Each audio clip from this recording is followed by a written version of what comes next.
നിങ്ങൾ ഈ അപ്പം ഭക്ഷിക്കുകയും ഈ പാത്രത്തിൽ നിന്ന് പാനം ചെയ്യുകയും ചെയ്യുമ്പോഴെല്ലാം കർത്താവിൻ്റെ മരണം അവൻ്റെ പ്രത്യാഗമനം വരെ പ്രഖ്യാപിക്കുകയാണ് ചെയ്യുന്നത്.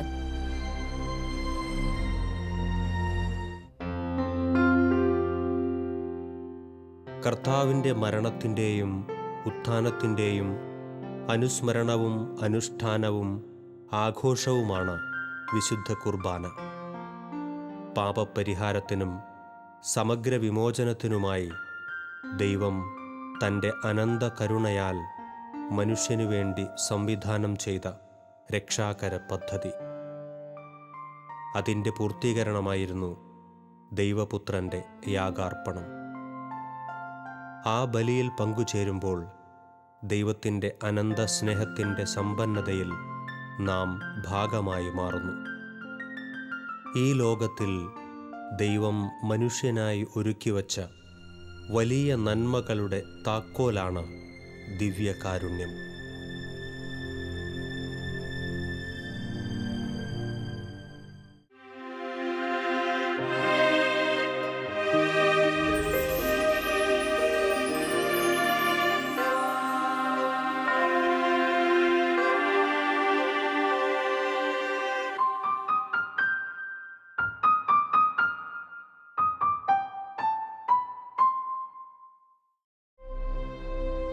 വിശുദ്ധ മേരി മഗ്ദലേന ദേപ്പാസി പറയുന്നു,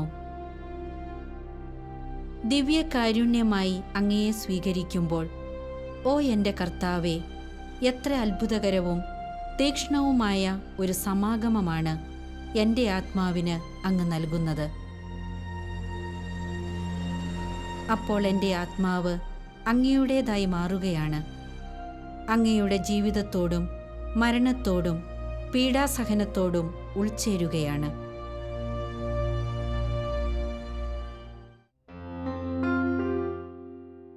മനുഷ്യനോടുള്ള ദൈവത്തിൻ്റെ അളക്കാനാവാത്ത സ്നേഹത്തിൻ്റെ വെളിപ്പെടുത്തലാണ് വിശുദ്ധ കുർബാന. വചനം പറയുന്നു, ലോകത്തിൽ തനിക്ക് സ്വന്തമായുള്ളവരെ അവൻ സ്നേഹിച്ചു, അവസാനം വരെ സ്നേഹിച്ചു. അതെ, ഒരിക്കലും അവസാനിക്കാത്ത ദൈവത്തിൻ്റെ മനുഷ്യമക്കളോടുള്ള അനന്ത സ്നേഹത്തിൻ്റെ അടയാളമാണ് ദിവ്യകാരുണ്യം. ഓരോ ആത്മാക്കളിലേക്കും ഇറങ്ങിച്ചെന്ന് അവരെ സ്വന്തമാക്കുവാനുള്ള അവിടുത്തെ പിതൃതുല്യമായ സ്നേഹമാണ് അത്. ആ സ്നേഹം തിരിച്ചറിഞ്ഞാൽ ഒരാൾക്കും അതിൽ നിന്ന് അകന്നു ജീവിക്കുക സാധ്യമല്ല. ഓർക്കുക, കൂട്ടം തെറ്റിയ ആടിനെ കണ്ടെത്താൻ വെമ്പുന്ന ഇടയനെപ്പോലെ പാപത്തിൻ്റെ പടുകുഴിയിൽ നിന്നും നമ്മെ കരേറ്റുവാൻ ആഗ്രഹിക്കുന്ന നല്ലിടയനായി അവിടുന്ന് നമ്മുടെ സമീപത്തുണ്ട്. ഞാൻ ചെറുപ്പത്തിൽ കാരണന്മാർ പറയുന്ന ഒരു പ്രാർത്ഥനയും പരിപാടിയൊക്കെ ആയിട്ടൊരു ജീവിച്ചങ്ങനെ പോന്നിരുന്നു. ഒരു ചെറുപ്പം മുതൽ ഒരു 10-20 വയസ്സ് മുതൽ വിശ്വാസം എന്നതാ, പ്രാർത്ഥന എന്നാ, കുദാശ എന്നതാ, ഇതൊന്നും ശ്രദ്ധിക്കാതെ പള്ളിയിൽ പോകുന്നവരെ പ്രാർത്ഥിക്കുന്നവരെയൊക്കെ നിന്ദിച്ച് കളിയാക്കി ജീവിച്ചിരുന്ന ഒരു കാലമായിരുന്നു. ഒരു 10 വർഷം മുമ്പ് വരെ എൻ്റെ ജീവിതം അങ്ങനെ തന്നെ മുന്നോട്ട് പോയിക്കൊണ്ടിരുന്നു. ഒരു 10 വർഷത്തിനിപ്പുറം എനിക്ക് ഒരുപാട് ഒരു ധ്യാനം കൂടാൻ പോകാനൊരു സാഹചര്യം ഉണ്ടായി. എനിക്ക് വേണ്ടി ധ്യാനത്തിന് പോയതല്ല. എൻ്റെ ഒരു ആൾ, എനിക്ക് വേണ്ടപ്പെട്ട എൻ്റെ അളിയൻ പറഞ്ഞു, ഞാൻ പോയാൽ മാത്രമേ ധ്യാനത്തിന് പോകുള്ളൂ എന്ന്. അങ്ങനെ എന്നാൽ പിന്നെ പോയേക്കാമെന്ന് വിചാരിച്ച് ഞാൻ പോയപ്പോൾ അതൊരു അനുഭവമായി എനിക്ക് അനുഭവപ്പെട്ടു. പക്ഷേ എന്നെ ഞങ്ങൾ കൊണ്ടുപോകണമെന്ന് വിചാരിച്ച ആൾക്ക് ഉപകാരമായില്ലെങ്കിൽ എന്നെ ദൈവം സ്പർശിച്ചു. അന്ന് മുതൽ ഒരു 10 വർഷത്തിനിപ്പുറം. അതിന് മുമ്പ് ഞാൻ പറഞ്ഞ മാതിരി ദീപവേലിയിൽ സംബന്ധിക്കുകയോ ഞായറാഴ്ച പോലും പള്ളിയിൽ പോവുകയില്ലായിരുന്നു. പോകുന്നവരെ നിന്ദിച്ച് കഴിഞ്ഞിരുന്നൊരു അവസ്ഥയായിരുന്നു. അതിന് ശേഷം എനിക്കിങ്ങോട്ട് ജീവിതത്തിൽ ആ ധ്യാനം കൂടിക്കഴിഞ്ഞപ്പോൾ വിശ്വാസം എന്നതാണെന്നും ദീപവേലി എന്നതാണെന്നും പ്രാർത്ഥന എന്നതാണെന്നും ഒക്കെ ഒരു ബോധ്യം ദൈവം എനിക്ക് തന്നു. ആ ബോധ്യത്തിൽ ഞാനങ്ങനെ കഴിയുമ്പം എൻ്റെ ജീവിതത്തിൽ അന്ന് എനിക്കൊരുപാട് തകർച്ചകളും ഇല്ലായ്മയും ഒക്കെ ആയിപ്പോയി. ആദ്യമൊക്കെ ഉണ്ടായിരുന്നെങ്കിലും പിന്നീട് ഒന്നുമില്ലാത്ത, സാമ്പത്തികമായും ആത്മീയമായും ഒന്നുമില്ലാത്തൊരവസ്ഥയിലേക്ക് കടന്നു വന്നൊരു കാലഘട്ടത്തിൽ ആണ് ഞാനിങ്ങനെ പോകുന്നത്. അത് കഴിഞ്ഞ് ധ്യാനമൊക്കെ കൂടി വന്ന് അന്ന് ഒരു ദിവസം പോയി, പിറ്റേ ദിവസം പോയി, അങ്ങനെ ഇന്നിപ്പോൾ ഒരു 9 വർഷം ആകാനായി എല്ലാ ദിവസവും ഒരു ദിവസം പോലും മുടങ്ങാൻ ഇടവരാതെ ദൈവം എന്നെ ദൈവത്തിൽ സംബന്ധിപ്പിക്കുന്നുണ്ട്. അതുപോലെ തന്നെ ജപമാല ചെല്ലുന്ന ഒരാളെ കണ്ടാൽ അവർ എന്തെങ്കിലും അസഭ്യം പറയാതെ 4 തെറിയെങ്കിലും പറയാതെ എനിക്ക് ഉറക്കം വരില്ലാത്തൊരവസ്ഥയുള്ള ഒരു വ്യക്തിയായിരുന്നു ഞാൻ. ഇന്നിപ്പോൾ എനിക്ക് ഒരു ദിവസം എങ്ങനെയായാലും ചുരുങ്ങിയ ഒരു 10 ജപമാലയെങ്കിലും ചെല്ലാനും എല്ലാ ദിവസവും ദൈവത്തിൽ സംബന്ധിക്കാനൊക്കെ ഉള്ള കൃപ കിട്ടി. അത് എൻ്റെ കഴിവുകൊണ്ടല്ല, എനിക്ക് ദൈവം എന്നെ തൊട്ടതുകൊണ്ട് കിട്ടിയൊരു കൃപയാണ്. ഒരുപാട് അനുഭവങ്ങൾ എനിക്കതിലൂടെ ഉണ്ടായി. എൻ്റെ കുടുംബത്തിൽ സാമ്പത്തികമായും ആത്മീയമായും വ്യക്തിപരമായി ഞങ്ങളുടെ കുടുംബത്തിലൊക്കെ ഒരുപാട് അനുഗ്രഹങ്ങൾ, എണ്ണിയാൽ തീരാത്ത അനുഗ്രഹങ്ങൾ കിട്ടിയിട്ടുണ്ട്. വിശുദ്ധ പീറ്റർ ജൂലിയൻ എയ്മാർഡ് പറയുന്നു, ദിവ്യകാരുണ്യം ക്രിസ്തുവിൻ്റെ സ്നേഹത്തിൻ്റെ പരമോന്നതമായ തെളിവാണ്. ഇതിനപ്പുറം മറ്റൊന്നില്ല സ്വർഗമല്ലാതെ.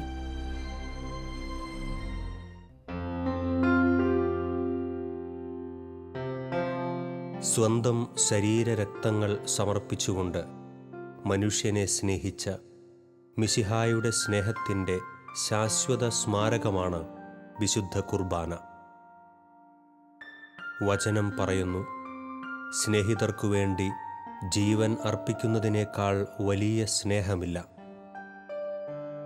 ദൈവമക്കളായി ഭൂമിയിൽ ജീവിക്കുവാനായി മനുഷ്യർക്ക് മുന്നിൽ സ്വയം മാതൃകയായി മാറിയ ജീവിതമായിരുന്നു മനുഷ്യപുത്രൻ്റേത്. അവിടുന്ന് നമുക്ക് നൽകിയ കൽപ്പനകളുടെയെല്ലാം പൂർത്തീകരണമായി സ്വന്തം ജീവിതം പിതാവിന് ബലിയായി നൽകി നമുക്ക് രക്ഷയുടെ അച്ചാരമായി മാറി. ഈ ലോക ജീവിതത്തിലെ എല്ലാ ബന്ധനങ്ങൾക്കും വില നൽകി നമ്മെ മോചിപ്പിച്ച അവിടുന്ന് ആത്മീയവും ഭൗതികവുമായ എല്ലാ നേട്ടങ്ങൾക്കും നമ്മെ അർഹരാക്കി തീർത്തു.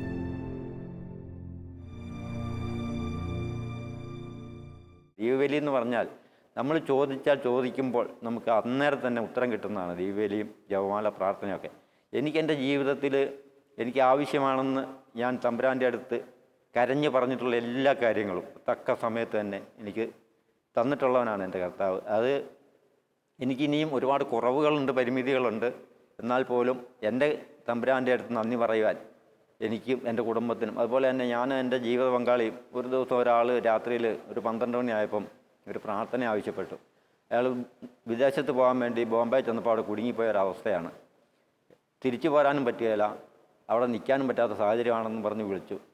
ഞാൻ എൻ്റെ ജീവിത പങ്കാളിയോട് പറഞ്ഞു, നമുക്ക് ഏറ്റവും ഒരു ജപമാലയല്ല, ഞങ്ങൾ രണ്ടാളും കൂടെ മുട്ടായിരുന്നൊരു ജപമാല ചൊല്ലി കഴിയുന്നതിന് മുമ്പ് ആ പ്രശ്നം പരിഹരിച്ചു എന്ന് പറഞ്ഞ് തിരിച്ചു പോകണം വന്ന് അത്രയും അനുഭവങ്ങളുള്ള ഒരു സാഹചര്യങ്ങളൊക്കെ ഉണ്ടായിട്ടുണ്ട്. എൻ്റെ ജീവിതത്തിൽ എനിക്ക് ദൈവബലി എന്ന് പറഞ്ഞാൽ അത് മുടക്കാൻ കഴിയില്ല. ഇന്ന് രാവിലെ ഒരു 10 ലക്ഷം രൂപ ഇതിനടുത്ത് എനിക്ക് വെച്ചിട്ടുണ്ട്, പോയി എടുത്തു എന്ന് പറഞ്ഞാൽ ഞാൻ അതിന് പോവുകയില്ല. ഞാൻ എൻ്റെ ദൈവബലി കഴിഞ്ഞിട്ട് എനിക്കുണ്ടെങ്കിൽ മതിയെന്ന് പറയാനുള്ള ഒരു കൃപ എനിക്ക് ദൈവം തന്നിട്ടുണ്ട്. വാഴ്ത്തപ്പെട്ട മദർ തെരേസ പറയുന്നു, കഠിന ജോലിയാലും മറ്റുള്ളവരുടെ ഭാഗത്തു നിന്നുള്ള മോശം സമീപനങ്ങൾ കൊണ്ടും സിസ്റ്റേഴ്സ് തളരുമ്പോൾ അവർ ദിവ്യകാരുണ്യ സന്നിധിയിൽ അഭയം തേടും. ഒരിക്കലും ഫലം കാണാതെ പോയിട്ടില്ലാത്ത മണിക്കൂറുകളാണ് അത്. അവിടെ നിന്നും അവർ സമാധാനവും ശക്തിയും സംഭരിക്കും.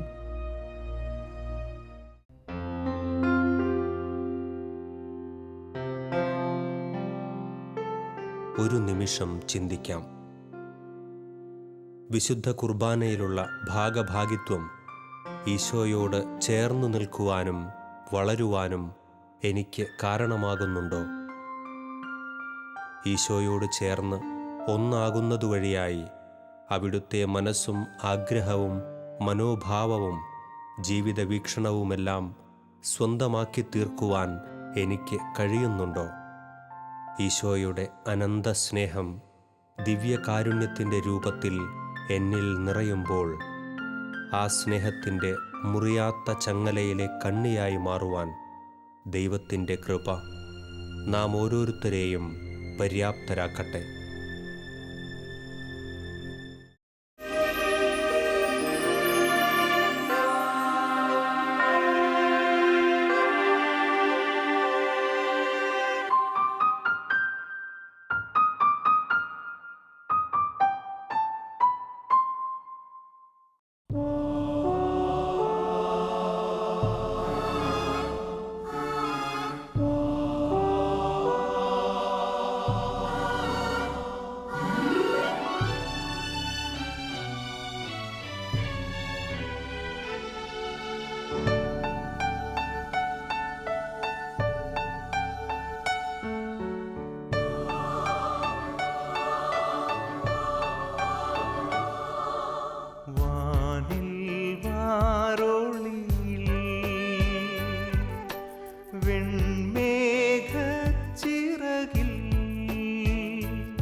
വെൺമേഘച്ചിറകിൽ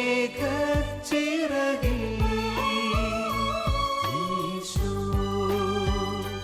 മിശിഹാ ആഗതനാകുന്നു ഭൂവിൽ. ഈശോ മിശിഹാ ആഗതനാകുന്നു ഭൂവിൽ.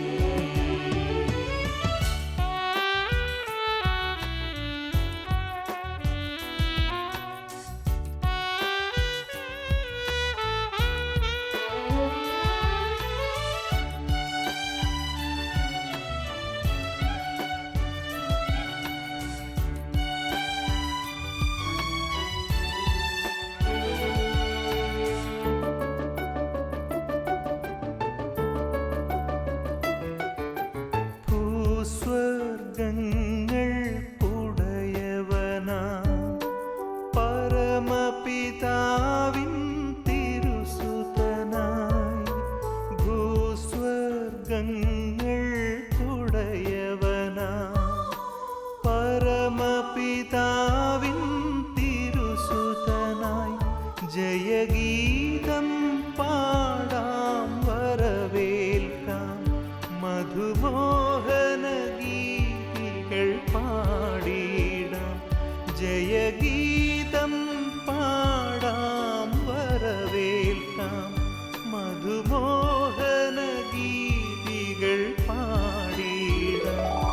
ഈശോ മിശിഹാ ആഗതനാകുന്നു ഭൂവിൽ.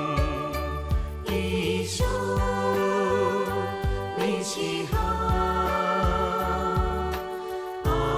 ആഗതനാകുന്നു ഭൂവിൽ.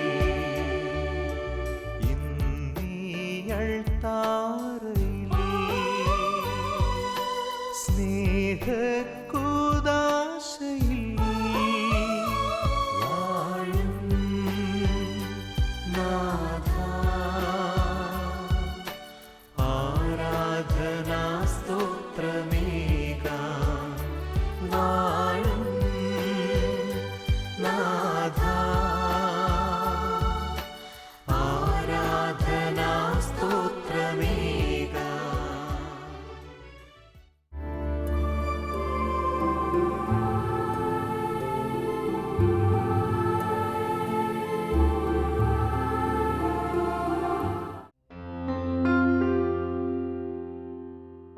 വിശുദ്ധ കുർബാനയുടെ ദിവ്യ സന്ദേശം ജീവിതത്തിൽ ഉൾക്കൊള്ളുവാനായി ദൈവം തിരഞ്ഞെടുക്കുന്ന ചില വ്യക്തികളുണ്ട്.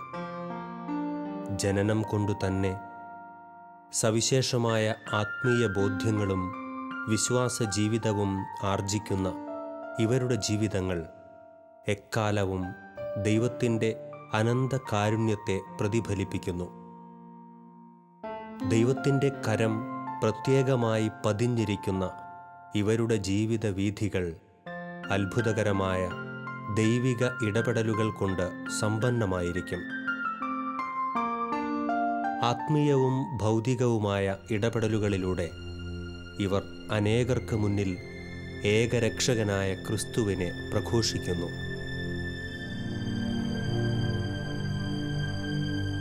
ഏകദേശം 1 നൂറ്റാണ്ട് മുൻപുള്ള ഒരു യൂറോപ്യൻ ദേവാലയം. അവിടെ ഒരു ദിവസം നടന്ന പതിവ് ദിവ്യബലിയിൽ അധികമാരും അറിയാതെ ഒരു ദിവ്യാത്ഭുതം സംഭവിച്ചു. അന്ന് പ്രധാന കാർമ്മികനായിരുന്ന പുരോഹിതന് സംഭവിച്ച ഒരു ചെറിയ അബദ്ധമായിരുന്നു തുടക്കം. അന്ന് ദേവാലയത്തിൽ ഏറെ പേർ ദിവ്യബലിയിൽ സംബന്ധിക്കുവാൻ എത്തിയിരുന്നുവെങ്കിലും സക്രാരിയിൽ ആവശ്യത്തിന് തിരുവോസ്തി ഉണ്ടെന്ന ധാരണയിൽ അദ്ദേഹം ആവശ്യമുള്ളത്രയും ഓസ്തി ബലിയർപ്പണ വേളയിൽ എടുത്തിരുന്നില്ല. എന്നാൽ ദിവ്യകാരുണ്യ സ്വീകരണത്തിനു മുൻപ് സക്രാരി തുറന്നപ്പോൾ അവിടെ വളരെ കുറച്ച് തിരുവോസ്തി മാത്രമേ കാണപ്പെട്ടുള്ളൂ.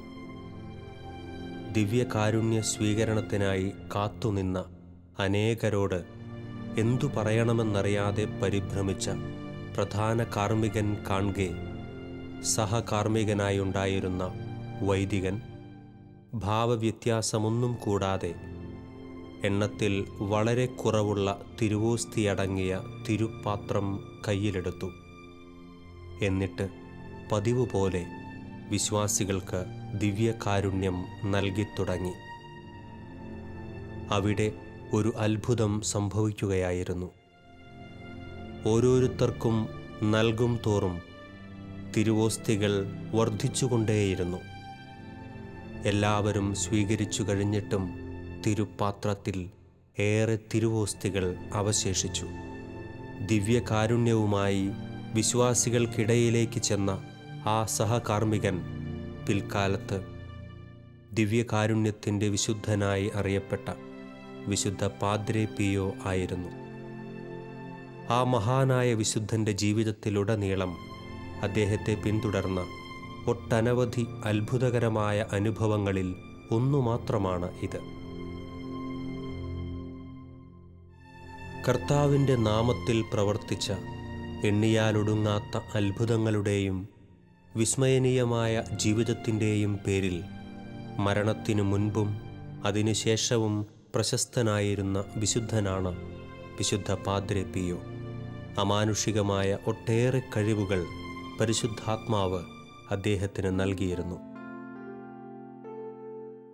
തൻ്റെ മുന്നിലെത്തുന്ന മനുഷ്യരുടെ മനസ്സും ഹൃദയവും വായിച്ചെടുക്കാനും ഭാവി പ്രവചിക്കുവാനും പ്രാർത്ഥനയിലൂടെ അത്ഭുതകരമായ രോഗശാന്തി നൽകുവാനും അദ്ദേഹത്തിന് ജീവിതത്തിലുടനീളം കഴിഞ്ഞിരുന്നു.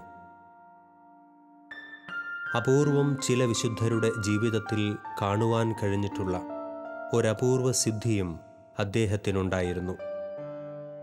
ഒരേ സമയം 2 സ്ഥലങ്ങളിൽ പ്രത്യക്ഷപ്പെടുക എന്നതായിരുന്നു അത്. ആത്മാക്കളുടെ രക്ഷയ്ക്കും ദൈവത്തിൻ്റെ പ്രത്യേക ഇടപെടലുകൾക്കുമായി അത്തരമൊരു ദൈവിക സിദ്ധി അദ്ദേഹത്തിന് നൽകപ്പെട്ടിരുന്നു. വിശുദ്ധ പാദ്രെ പിയോ ഏറ്റവുമധികം പ്രശസ്തനായിരിക്കുന്നത് അദ്ദേഹത്തിൻ്റെ പഞ്ചക്ഷതങ്ങളുടെ പേരിലാണ്. 1918 മുതൽ 1968 മരിക്കുന്നതുവരെയുള്ള 50 വർഷക്കാലവും അദ്ദേഹത്തിൻ്റെ ശരീരത്തിൽ ക്രിസ്തുവിൻ്റെ തിരുമുറിവുകൾ പഞ്ചക്ഷതങ്ങളുടെ രൂപത്തിൽ പ്രത്യക്ഷമായിരുന്നു. ആ മുറിവുകളിൽ നിന്ന് സുഗന്ധദ്രവ്യത്തിൽ നിന്നെന്നതുപോലെ സ്വർഗീയ സൗരഭ്യം പുറപ്പെട്ടിരുന്നത് അദ്ദേഹത്തിന് സവിശേഷമായി ലഭിച്ച മറ്റൊരു ദൈവിക സമ്മാനമാണ്. ഇറ്റലിയിലെ ബെനവന്തോ പ്രോവിൻസിൽപ്പെട്ട പീട്രൽസീന എന്ന ഗ്രാമത്തിലെ പാവപ്പെട്ട ഒരു കുടുംബമായിരുന്നു ഫോർജിയോൺ കുടുംബം.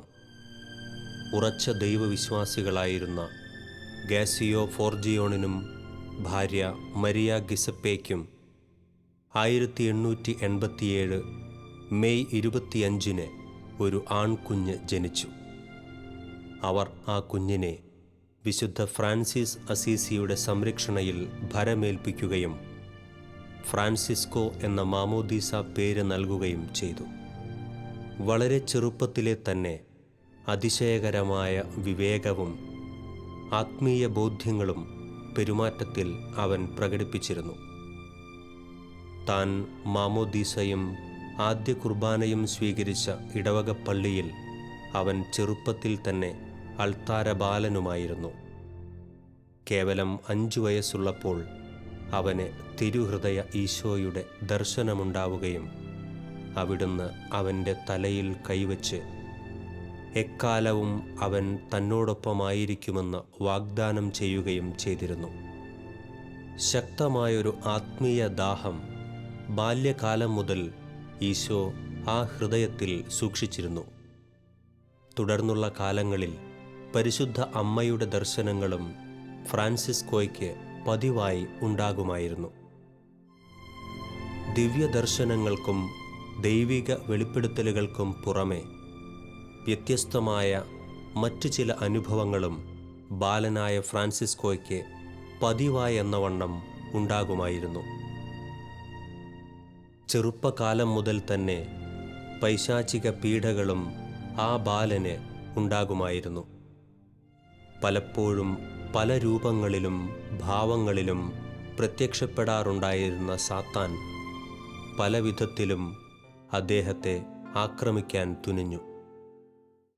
ഭീതിതമായ ഏറെ അനുഭവങ്ങളെ പ്രായത്തിൽ കവിഞ്ഞ പക്വതയോടെ നേരിട്ട് വിജയം വരിച്ചു പോന്ന ആ ബാലൻ്റെ ഏറ്റവും വലിയ ശക്തി ദിവ്യകാരുണ്യമല്ലാതെ മറ്റൊന്നുമായിരുന്നില്ല. ദേവാലയം അടച്ചിരുന്ന സമയത്ത് പോലും ദിവ്യകാരുണ്യ സന്നിധിയിൽ പ്രവേശിച്ച് പ്രാർത്ഥിക്കുവാനുള്ള പ്രത്യേക അനുവാദം തൻ്റെ ഇടവക വികാരിയിൽ നിന്നും ബാലനായ ഫ്രാൻസിസ്കോ സമ്പാദിച്ചിരുന്നു. നന്നേ ചെറുപ്പത്തിൽ തന്നെ ഏറെ അത്ഭുതങ്ങൾക്ക് ഫ്രാൻസിസ്കോ കാരണമായിരുന്നു. അദ്ദേഹത്തിൻ്റെ മധ്യസ്ഥ പ്രാർത്ഥനയിലൂടെ സംഭവിച്ചിട്ടുള്ള രോഗശാന്തികളും സ്വന്തം ജീവിതത്തിൽ സംഭവിച്ചിട്ടുള്ള സൗഖ്യങ്ങളും അവയിൽ ഉൾപ്പെടും. മാതാപിതാക്കളുടെ സവിശേഷ ശ്രദ്ധയിൽ പ്രാഥമിക വിദ്യാഭ്യാസം പൂർത്തിയാക്കിയ ഫ്രാൻസിസ്കോ 15-ാം വയസ്സിൽ കപ്പൂച്ചിൻ സഭയിൽ ചേർന്നു. വിശുദ്ധ പയസ് 5-ാമൻ പാപ്പായുടെ നാമമാണ് അദ്ദേഹം സ്വീകരിക്കുവാൻ തീരുമാനിച്ചത്. അങ്ങനെ ഫ്രാൻസിസ്കോ പിയോ ആയി മാറി. പിൽക്കാലത്ത് പാദ്രെ പിയോ എന്ന് അറിയപ്പെട്ടു. ആ കാലത്തും തീക്ഷ്ണമായ ദൈവിക ദർശനങ്ങൾ അദ്ദേഹത്തിന് ഉണ്ടാകുമായിരുന്നു. ഒരിക്കൽ ഒരു പൈശാചികമായ യുദ്ധരംഗം ദർശനത്തിലൂടെ കണ്ട് ഭയന്ന അദ്ദേഹത്തിന് മുന്നിൽ ഈശോ പ്രത്യക്ഷപ്പെടുകയും അദ്ദേഹത്തിൻ്റെ തോളിൽ കരം വെച്ച് ശക്തി പകരുകയും ചെയ്തു. എക്കാലവും അദ്ദേഹത്തിൻ്റെ ഭാഗത്ത് അവിടുന്ന് ഉണ്ടാകുമെന്നും അദ്ദേഹത്തിന് സഹായവും സംരക്ഷണവും ലോകാവസാനത്തോളം നൽകുമെന്നും ഈശോ ഉറപ്പു നൽകി. അദ്ദേഹം കടന്നുചെന്ന കപ്പൂച്ചിൻ സന്യാസ ഭവനം ഏറ്റവും കർശനമായി വിശുദ്ധ ഫ്രാൻസിസിൻ്റെ നിയമങ്ങൾ പാലിച്ചു പോന്നിരുന്ന ഒരു സമൂഹമായിരുന്നു. കടുത്ത ഉപവാസവും പരിത്യാഗ പ്രവൃത്തികളും അവർക്കിടയിൽ സാധാരണയായിരുന്നു. ആ സമൂഹത്തിൽ ചേർന്ന് ഒരു തികഞ്ഞ യോഗീവര്യനെ പോലെയായിരുന്നു പിയോയുടെ ജീവിതം. അല്പഭക്ഷണം മാത്രം എക്കാലവും കഴിച്ചിരുന്ന അദ്ദേഹം ആ കാലത്ത് 20 ദിവസത്തോളം ദിവ്യകാരുണ്യത്തിൻ്റെ മാത്രം ശക്തിയിൽ ഉപവസിക്കുകയുണ്ടായി. 1910 പൗരോഹിത്യം സ്വീകരിച്ച വിശുദ്ധ പാദ്രെ പിയോയുടെ ശരീരത്തിൽ ആ കാലം മുതൽ തന്നെ പഞ്ചക്ഷതങ്ങളുടെ ലക്ഷണങ്ങൾ കണ്ടു തുടങ്ങിയിരുന്നു. 1918 അവ മുറിവുകളായി പ്രത്യക്ഷപ്പെട്ടു തുടങ്ങിയത്. ആ വർഷം സെപ്റ്റംബർ 20-ാം തീയതി തനിക്കുണ്ടായ പ്രത്യേക അനുഭവത്തെക്കുറിച്ച് അദ്ദേഹം തന്നെ എഴുതിയിട്ടുണ്ട്. അന്ന് രാവിലെ പ്രാർത്ഥനയ്ക്കിടയിലായിരുന്ന അദ്ദേഹത്തിൻ്റെ കണ്ണിലേക്ക് കാഴ്ച നഷ്ടപ്പെടും വിധം ശക്തമായ പ്രകാശം പതിക്കുകയും ദേഹം നിറയെ മുറിവുകളുമായി ക്രിസ്തു തൻ്റെ മുന്നിൽ കാണപ്പെടുകയുമായിരുന്നു എന്ന് അദ്ദേഹം പറയുന്നു. ആ മുറിവേറ്റ ശരീരത്തിൽ നിന്നും പുറപ്പെട്ട രശ്മികൾ ശരീരം തുളയുമാറ് കൈകളിലും കാലുകളിലും പതിക്കുന്നതും അദ്ദേഹം അപ്പോൾ തിരിച്ചറിഞ്ഞു. തുടർന്ന് തിരുമുറിവുകളുടെ മാതൃകയിൽ പരിക്കേൽക്കുകയും രക്തം വാർന്നൊഴുകുന്ന രീതിയിൽ അദ്ദേഹം തളർന്നു വീഴുകയുമുണ്ടായി. അന്നു മുതൽ പഞ്ചക്ഷതങ്ങൾ അദ്ദേഹത്തിൻ്റെ ശരീരത്തിൽ പ്രത്യക്ഷപ്പെട്ടത് ആഴമേറിയ മുറിവുകളായാണ്. ഒരിക്കലും ഉണങ്ങാത്ത ആ മുറിവുകളിൽ നിന്നും സൗരഭ്യം പുറപ്പെട്ടിരുന്നു. ഒരു കൊടുങ്കാറ്റുപോലെ ഈ വിവരം പരിസര പ്രദേശങ്ങളിലേക്കെല്ലാം പടർന്നു. അനേകായിരങ്ങൾ അദ്ദേഹത്തെ കാണുവാനും അദ്ദേഹം അർപ്പിക്കുന്ന ദിവ്യബലിയിൽ സംബന്ധിക്കുന്നതിനും അദ്ദേഹത്തിൻ്റെ പക്കൽ കുമ്പസാരിക്കുവാനുമായി ആശ്രമത്തിലേക്ക് എത്തിത്തുടങ്ങി. ഈ വിവരം അറിഞ്ഞ പിയൂസ് 11-ാം മാർപ്പാപ്പ ഇതേക്കുറിച്ച് പഠിക്കുവാൻ ചിലരെ നിയോഗിച്ചു. എന്നാൽ തെറ്റിദ്ധാരണയുടെ പിടിയിൽ അകപ്പെട്ട അന്വേഷകൻ കൊടുത്ത തെറ്റായ വിവരങ്ങളുടെ അടിസ്ഥാനത്തിൽ 1923 മുതൽ 33 വരെയുള്ള 10 വർഷക്കാലം പാദ്രെ പിയോയ്ക്ക് ഏകാന്തവാസം വിധിക്കപ്പെട്ടു. അധികാരികളോടുള്ള വിധേയത്വത്തെ പ്രതി പൂർണ്ണ സമർപ്പണത്തോടെ അത് സ്വീകരിച്ച അദ്ദേഹം ആ കാലമത്രയും തനിക്ക് നൽകപ്പെട്ട അവർണ്ണനീയമായ സഹനങ്ങളത്രയും പ്രാർത്ഥനയായി സമർപ്പിച്ചു. തുടർന്നുള്ള കാലങ്ങളിലും അദ്ദേഹത്തിൻ്റെ ജീവിതം തികഞ്ഞ സഹനത്തിൻ്റേതായിരുന്നു. എല്ലാ ദിവസവും വെളുപ്പിന് 3:30 ഉണരുന്ന അദ്ദേഹം ദീർഘമായ പ്രാർത്ഥനയോടെ തൻ്റെ ഓരോ ദിവസവും ആരംഭിച്ചു. ആത്മാവിൻ്റെ ഭക്ഷണവും ജീവനുമാണ് പ്രാർത്ഥന, ഹൃദയത്തിൻ്റെ ശ്വാസമാണ് അത് എന്ന് അദ്ദേഹം പറയുമായിരുന്നു. പതിവായി 2 മണിക്കൂർ ദൈർഘ്യത്തിൽ അദ്ദേഹം ബലിയർപ്പിച്ചു. അനേകായിരങ്ങൾ അതിൽ സംബന്ധിക്കാനെത്തി.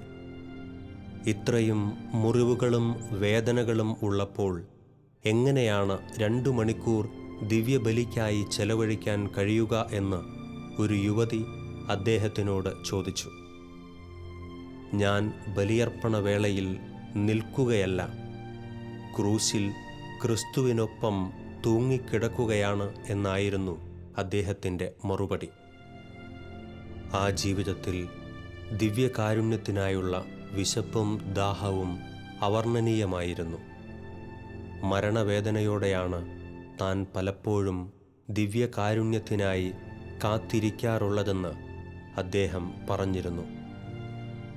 ലോകം സൂര്യനില്ലാതെ കടന്നുപോയേക്കാം, എങ്കിലും ദിവ്യകാരുണ്യമില്ലാതെ എനിക്ക് ജീവിക്കാനാവില്ല എന്ന് അദ്ദേഹം പറയുമായിരുന്നു. ജീവിച്ചിരുന്ന കാലത്തുടനീളം ഈ വിശുദ്ധൻ പ്രശസ്തനായിരുന്ന മറ്റൊരു മേഖല കുമ്പസാരത്തിൻ്റേതായിരുന്നു. ദിനം പ്രതി 100 കണക്കിനു പേർ അദ്ദേഹത്തിൻ്റെ പക്കൽ കുമ്പസാരിക്കുവാൻ എത്തുമായിരുന്നു. കുമ്പസാരക്കൂട്ടിൽ മണിക്കൂറുകൾ ചെലവഴിക്കുന്നതിൽ അദ്ദേഹത്തിന് ഒരിക്കലും മടിയുണ്ടായിരുന്നില്ല. പാപികളെ സ്വർഗരാജ്യത്തിലേക്ക് നയിക്കുന്നതിൽ അദ്ദേഹത്തിനുണ്ടായിരുന്ന ആവേശം അതിതീവ്രമായിരുന്നു. 1968 സെപ്റ്റംബർ 23 തൻ്റെ 81 വയസ്സിൽ ആ വിശുദ്ധനായ വൈദികൻ ഈ ലോകവാസം വിട്ട് സ്വർഗത്തിലേക്ക് യാത്രയായി. ജീവിതകാലത്തുടനീളം ഒട്ടനവധി അത്ഭുതങ്ങൾക്ക് കാരണമായ അദ്ദേഹത്തിൻ്റെ മരണശേഷവും ആ മാധ്യസ്ഥത്തിലൂടെയുള്ള അത്ഭുത പ്രവൃത്തികൾ തുടർന്നു. 1999 മെയ് 2 അദ്ദേഹത്തെ വാഴ്ത്തപ്പെട്ടവനായും 2002 ജൂൺ 16 വിശുദ്ധനായും കത്തോലിക്ക തിരുസഭ പ്രഖ്യാപിച്ചു.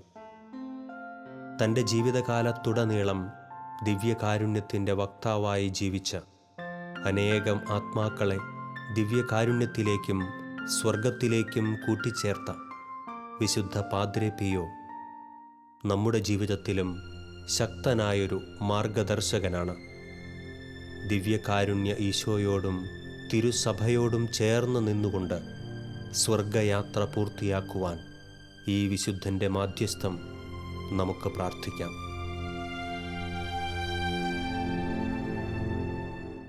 വാനിൽ വാരോളിയിൽ വെൺമേഘച്ചിറകിൽ ഈശോ മിശിഹാ ആഗതനാകുന്നു പൂവിൽ. ഈശോ മിശിഹാ ആഗതനാകുന്നു പൂവിൽ. വാനിൽ വാരോളിയിൽ വെൺമേഘച്ചിറകിൽ